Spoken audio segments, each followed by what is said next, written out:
Welcome students. So today we are going to discuss the first chapter, that means our country India. One more video I uploaded, but then also let us recall once what we have discussed. So we have discussed that India, another name is Bharat, is surrounded by China, Nepal, Bhutan in the north and northeast, and Pakistan and Afghanistan in the west, then Bangladesh and Myanmar in the east, and Sri Lanka in the south. These are the what we have discussed, that the neighboring countries, that means just crossing the border of India, these countries are there. So just nearby our country, these countries are there, and these countries are called neighboring countries.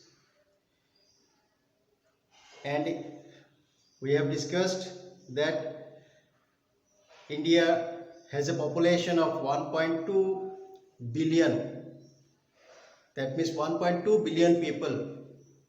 That means 1 billion is 10 crore. That means 120 crore, more than 120 crore people are there in India, and India has a land of diversity. Diversity, that means the differences. Where we find the differences?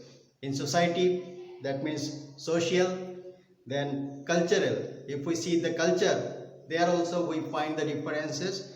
And the geographical, that means the land, somewhere it is lowland, somewhere it is highland. These are the geographical point of view if we see. So these differences are there in India, but then also we are one, we are together. That is our unity. So that is why our India is very special. And we have discussed that India is a peninsular country. Why it is peninsular? Because it is surrounded by three sides by water. Surrounded by water in three sides, and it is triangular in shape. That is why it is called peninsular country. And we find that the extension, that means it extends from 8 degree 4 minutes, 8 degree 4 minutes north to 37 degree 6 minutes north. This is the latitude. Latitude means this is the latitude, that means in the earth is divided into two parts, and in the middle part it is called the equator. And these are the latitude, that means the parallel circles are there, these are called latitudes. And this is the position of India, that if we go 8 degree 4 minutes to 37 degree 6 minute north, if we go north side, then we will find India, and it is the latitude. And if we go 68 degree 7 minute east, this side west, this side east, if we go east side to 97 degree 25 minutes east, this much is the area where we find India. This is the location of India, and the extent, that means 68 degree to 97 degree, this is the extent of India. And we find that 3214 kilometers from north to south. From north to south, if we see, so the extent of India is 3214 kilometers, and 2933 kilometers from east to west. If we see from east side to west side, it is 2933 kilometers. This is the total extent of India. Okay. Then many things we have found that the geographical features. Geographical features, that means the land on earth, on our India. Third desert we have found the plateau region, then the northern plains. Northern plains are very important, and most of the people live on the northern plains because here crops can be grown very easily. That is why most of the people live there. And flora and fauna, variety of flora and fauna, that means variety of plants and trees are there in that region. And deltas, so deltas, that means it is also a triangle where surrounded by water, and the river brings silt. Silt is it is mixed with mud, sand. These things it brings and makes a land. It is called delta. And a long coastline which spans almost 6,100 kilometers. These are the geographical things we find in India. And we have discussed that the two island groups we find here, Andaman and Nicobar Island and Lakshadweep Island. So these are the two island groups. There are many small islands are there. So these are the groups of islands, two groups. And some important rivers of Asia. So as India is in Asia, so in Asia we find the river system. Here it is more such as Ganga, Yamuna, Brahmaputra. These are the large river system, you can say. Here we find these are the main rivers, Ganga, Yamuna and Brahmaputra. Then Ganga is the longest river. That means the extension of Ganga is more. India can broadly divided into physical divisions. That means the lands we can divide. The northern mountains. Mountains are there in the north side. We find the Himalayan mountains. These are the northern mountains. Then the northern plains. That also from Punjab to Assam.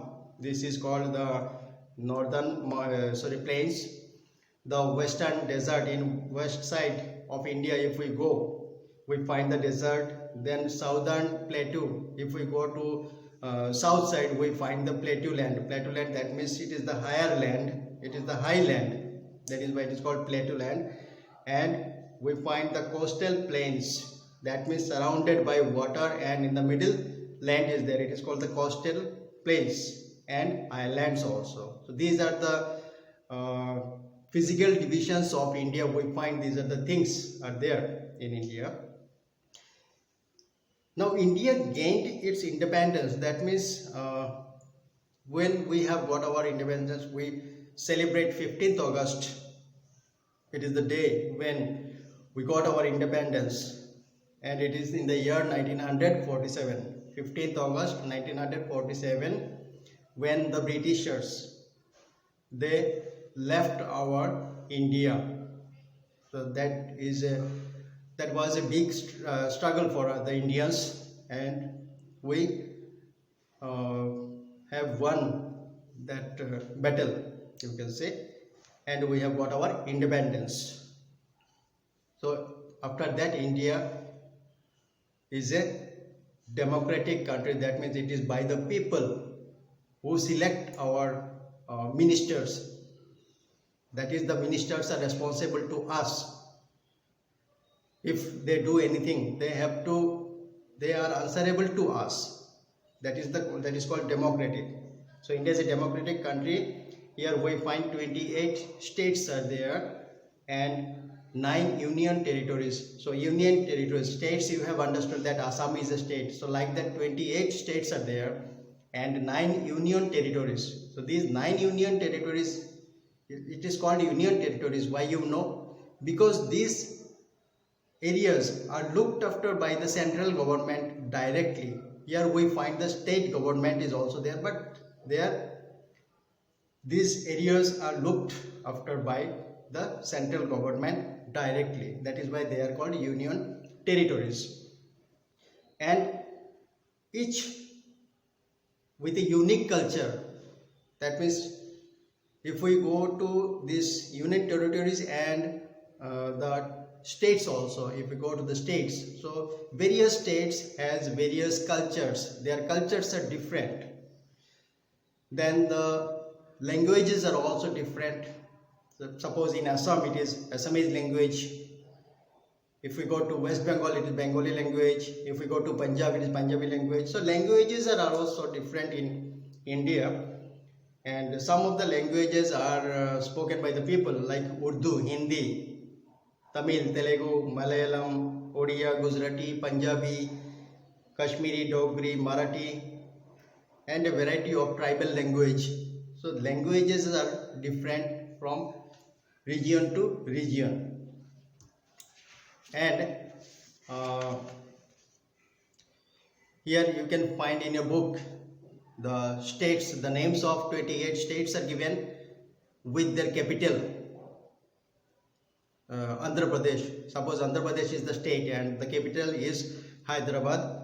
Then Arunachal Pradesh, it is Itanagar.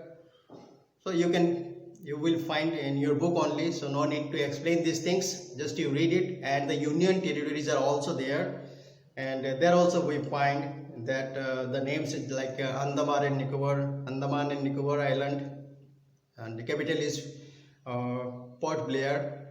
So these are the capitals and union territories. So these you learn, you read, so you will understand. Then India has many industries also.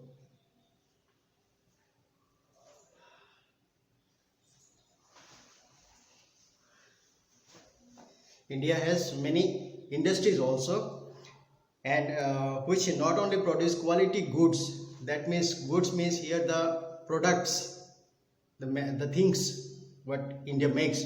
So these industries make very good quality things and employ a large number of people, that means many people work there. India is among top 5 producers, that means among the top 5 producers India is a producer of top 5, that means tea, silk, coffee, sugar, spices, rubber and cotton in the world. That means in the world India's rank is 5th in producing these products. Then it is the largest producer of milk and bananas in the world. So India is the largest producer. That means India is the first position where it produces milk and bananas also. Then almost 3/4 of the population, that means what population we discussed, that means 1.2 billion.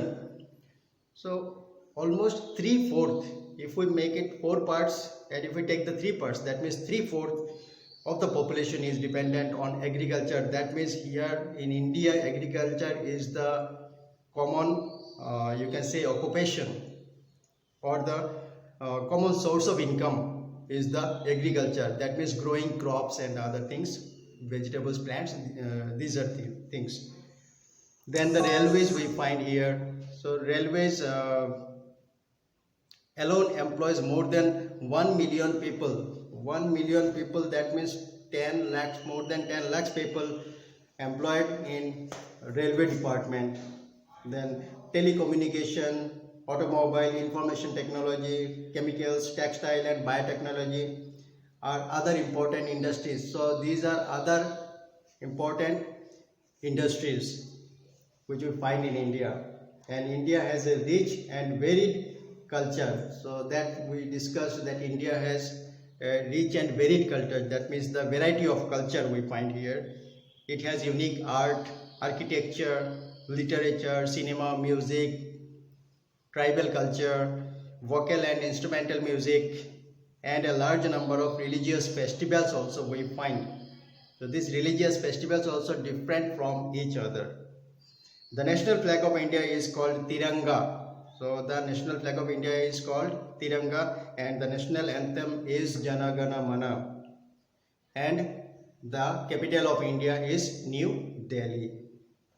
The President of India lives in the Rashtrapati Bhavan. So the President where he lives, it is called Rashtrapati Bhavan, and it is in New Delhi. And India is a rising global superpower. That means India has now a rising global power. That means if we compare with the other countries, India also has a a superpower, and its strength is its unity in diversity. That I told you earlier, that unity in diversity, that means though we have different culture, we have different society, different religions, different languages, many things are there which are different from each other, then also we are one. When we work together, it is called unity, and this is the unity in diversity. That is the speciality of India. So up to this much your chapter is there, and we have completed our chapter here. And if you have any doubt, we can discuss it in our Zoom class. So let us conclude here. Thank you.